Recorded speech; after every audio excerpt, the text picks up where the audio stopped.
தமிழக அரசு அள்ளி கொடுக்க வேண்டாம், கிள்ளியாவது கொடுங்கள் என திருப்பத்தூர் மாவட்ட ஆட்சியர் அலுவலகம் முன்பு தமிழ்நாடு ஊராட்சி செயலாளர்கள் சங்கத்தினர் மற்றும் தூய்மை பணியாளர்கள் ஆர்ப்பாட்டத்தில் ஈடுபட்டனர். தமிழ்நாடு ஊராட்சி செயலாளர்கள் சங்கத்தினர் 16 அம்ச கோரிக்கைகளை நிறைவேற்ற வலியுறுத்தி கடந்த மாதம் கவன ஈர்ப்பு போராட்டத்தில் ஈடுபட்டனர். அதனை தமிழக அரசு கண்டு கொள்ளாததால் 500க்கும் மேற்பட்ட தமிழ்நாடு ஊராட்சி செயலாளர்கள் சங்கத்தினர் கோரிக்கைகளை உடனடியாக நிறைவேற்றி தர வலியுறுத்தி ஆர்ப்பாட்டத்தில் ஈடுபட்டனர்.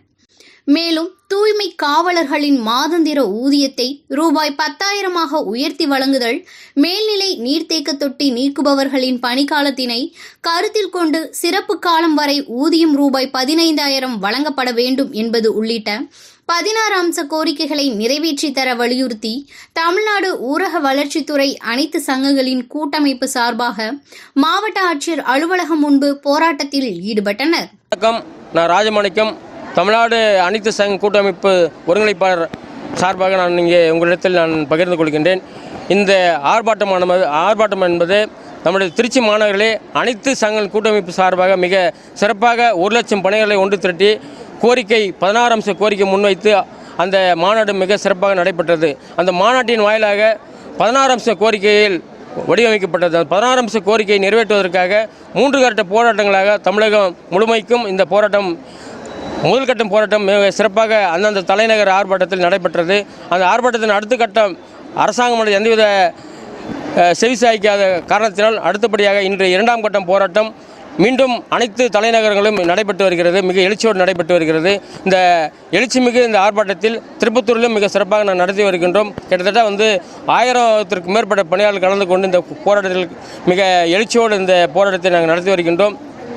இந்த போராட்டத்தின் முக்கிய நோக்கமாக ஊராட்சியில் பணியாற்றக்கூடிய தூய்மை காவலர்களுடைய ஊதியத்தை 10,000 வழங்க வேண்டும்.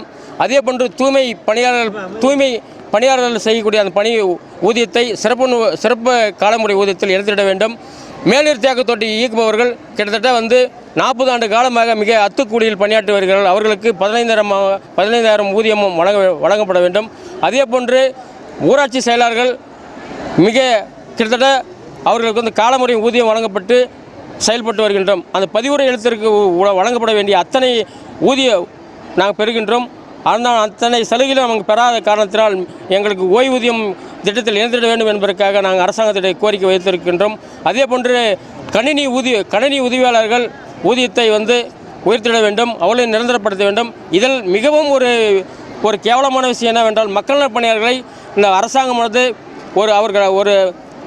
ஒரு அரசாங்கம் ஏற்றுக்கொள்கிறது, ஒரு அரசாங்கம் அவர்களை புறந்தள்ளி விடுகிறது என்று வாழ்வா சாவா என்று அவருடைய கோரிக்கை நிரந்தரப்படுத்த வேண்டும், அவர்கள் பணி நிரந்தரப்படுத்த வேண்டும், ஊதியத்தை உயர்த்தி சிறப்பு காலமுறை ஊதியத்தில் வழங்கிட வேண்டும் என்பதற்கு பல்வேறு கோரிக்கைகளை வைத்து இந்த ஆர்ப்பாட்டம் நடைபெற்று வருகிறது. இந்த ஆர்ப்பாட்டத்தின் வாயிலாக எங்களுக்கு நல்லது நடக்க நாங்கள் எதிர்பார்த்து கொண்டிருக்கின்றோம். அரசாங்கம் இதற்கு செவிசாய்க்கவில்லை. அடுத்த கட்ட போராட்டம் சென்னையிலே மிக பிரம்மாண்டமாக பணக்கால் மாளிகை 1,00,000 பணிகளை ஒன்று திரட்டி மீண்டும் கால வரையற்ற வேலைநிறுத்தத்தை நாங்கள் தொடங்க இருக்கின்றோம் என்பதை கேட்டுக்கொண்டு இந்த வாய்ப்பளித்த உங்கள் அனைவருக்கும் ஊடக நண்பர்களுக்கும் என்னுடைய நன்றியை தெரிவித்துக்கொண்டு இந்த செய்தியை அரசாங்கத்திற்கு கொண்டு செல்வீர்கள் என்ற நம்பிக்கையோடு விடைபெறுகிறேன்.